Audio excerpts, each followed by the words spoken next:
আজকে যেই ঝোলটার রেসিপিটা দেখাবো, যাই হোক, তো এই রেসিপিটা কিন্তু একদম সম্পূর্ণ একটু অন্য ধরনের। আর এই ঝোলটাতে 3 রকম টেস্ট পাওয়া যাবে। ইউনিক রেসিপি, কাঁচা আম দিয়ে পাঙাশ মাছের শুক্তানি রেসিপি। তো চলুন দেখে নেওয়া যাক।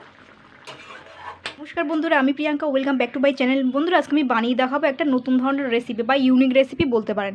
এটা হচ্ছে কাঁচা আম দিয়ে মাছের শুক্তানির রেসিপি।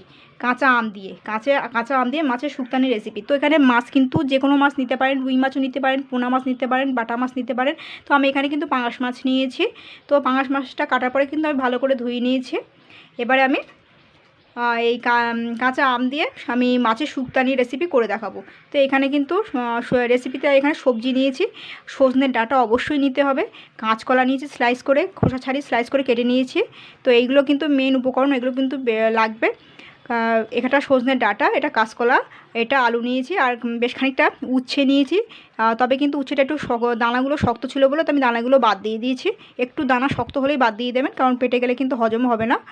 তো আমি এই দানাগুলো আমি বাদ দিয়ে আমি এই উচ্ছেটা আমি কেটে নিয়েছি। এরপরে এইগুলো হচ্ছে মেন উপকরণ বন্ধুরা। এখানে কাঁচা আম নিতে হবে অবশ্যই। টক আম নিয়েছি, কাঁচা স্লাইস করে কেটে নিয়েছি, মানে খোসা ছাড়িয়ে। আর বড়ি নিয়েছি। আর এখানে 4খানা কাঁচা লঙ্কা নিয়েছি।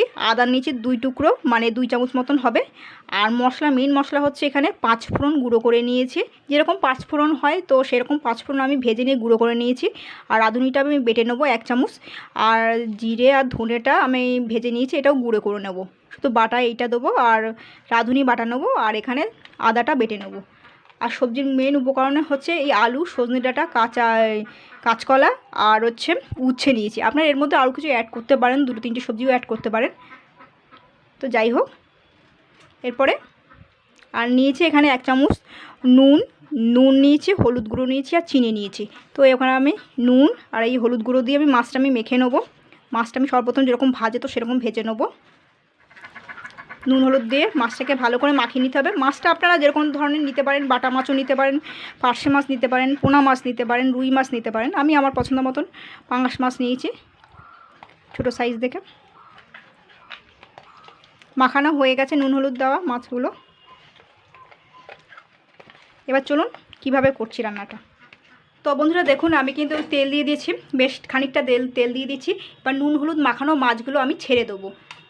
ভালো করে কিন্তু ভাজতে হবে, আর তেলটা কিন্তু ভালো করে গরম করে নিতে হবে। আর আমি এমনই গরম করেছি, দেখুন পাঁচতে লাল হয়ে গেছে। এভাবে আস্তে আস্তে করে দিতে হবে মাছগুলো।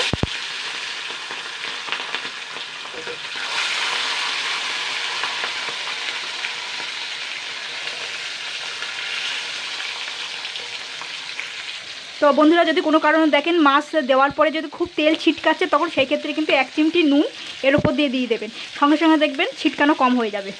মাছ, যে কোনো মাছ যদি ভাজার সময় যদি তেল ছিটকায়, তো সেই ক্ষেত্রে একটু 1 চিমটি মতো নুন ছড়িয়ে দেবেন। দেখবেন মাছের যে তেল ছিটকানোটা কমে যাবে একদম। দেখুন কমে গেছে সঙ্গে সঙ্গে। তো বন্ধুরা, এক পাশ কিন্তু ভাজা হয়ে গেছে। এবার আমি একটা দুটো করে কোনো উল্টে পাল্টে দেবো। মাছগুলো এইভাবে উল্টে পাল্টে ভেজে নিতে হবে।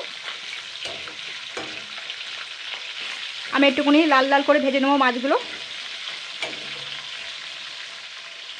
তো বন্ধুরা দেখুন, মাছগুলো কিন্তু সমস্ত কটাই মাছ আমার ভাজা হয়ে গেছে। এরকম লাল লাল করে কিন্তু মাছগুলো ভাজতে হবে।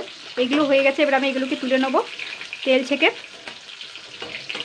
আপনারা কিন্তু যে কোনো মাছই ব্যবহার করতে পারেন, আমার মতন ব্যবহার করতে হবে মাছ, সবার কোনো মানে নেই। তবে এই রেসিপিটা কিন্তু একই রকম হবে।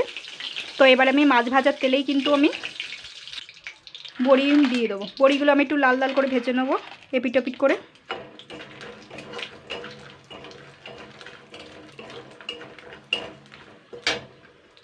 তো বন্ধুরা দেখুন, বড়ি কিন্তু সুন্দর করে লাল লাল করে ভেজে নিয়েছি। এবার আমি তুলে নিচ্ছি বড়িগুলো। এবার আমি কিন্তু যা যা সবজি বলেছিলাম, সজনের ডাঁটা, কাঁচকলা, এগুলো দিয়ে দেবো। এবারে স্লাইস করে রাখা আলু, উচ্ছে সব দিয়ে দিচ্ছি। কাঁচা আমগুলো দিয়ে দিচ্ছি। এবার এটাকে 2 মিনিট মতো নাড়াচাড়া করে নেব।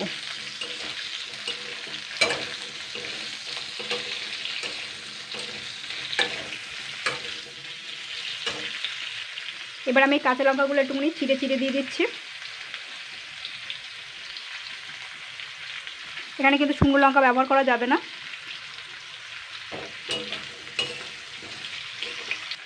তো বন্ধুরা এটা কিন্তু আমি 2 মিনিট মতনই ভেজে নিয়েছি হালকা করে। তার বেশি কিন্তু সবজি জিনিস শাক জিনিস বেশি ভাজা যায় না, আর যে এই সবজি আর শাক বেশি ভাজলে কিন্তু ওর পুষ্টিগুণটা নষ্ট হয়ে যায়। তো বন্ধুরা এটা কিন্তু 2 মিনিট মতন ভাজা হয়ে গেছে। এবার আমি এতে গুঁড়ো মশলা অ্যাড করব। 1 চামচ নুন, 1 চামচ চিনি, হলুদ গুঁড়ো 1/2 চামচ, আর হচ্ছে 1 চামচ ধনে আর জিরে গুঁড়ো করে নিয়েছি, আর 5 ফোড়ন গুঁড়ো এটা কিন্তু দিয়ে দিচ্ছে। আর এর মধ্যে কিন্তু আদা বাটা 2 চামচ আর 2 চামচ রাঁধুনি বাটা এটা কিন্তু আমি নিয়ে নিয়েছি, জল দিয়ে বেটে নিয়েছি। তো এবার আমি এগুলোকে আবারও 2 মিনিট মতন নাড়াচাড়া করে নেব।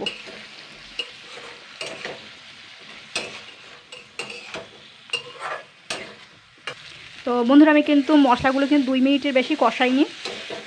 তো এবারে জল দিয়ে দেবো সিদ্ধের জন্য। আমি আরও হাফ বাটি জল অ্যাড করছি। এবার একটুখানি নেড়ে চেড়ে নেবো। আমটা কিন্তু গলে গেলে কিন্তু আরও ভালো লাগবে খেতে, আর আমটা যা টক খেতে কিন্তু দারুণ হবে। এবার আমি ভেজে রাখা বড়িগুলো দিয়ে দেবো এর সঙ্গে, ফুটিয়ে নেবো। বড়িগুলো কিন্তু একটু গলে গেলে কিন্তু দারুণ লাগবে খেতে।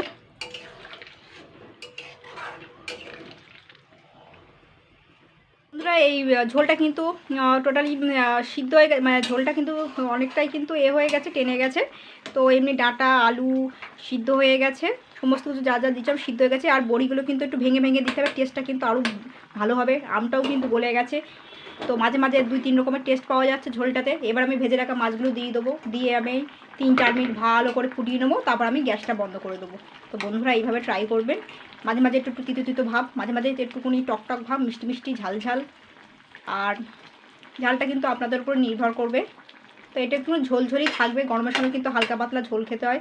যাই হোক ঝোল ঝোল থাকবে। এটা 3-4 মিনিট ফুটে গেলে আমি নামিয়ে নেবো। তো এইভাবে ট্রাই করবেন কাঁচা আম দিয়ে পাঙাশ মাছের শুক্তানি রেসিপি।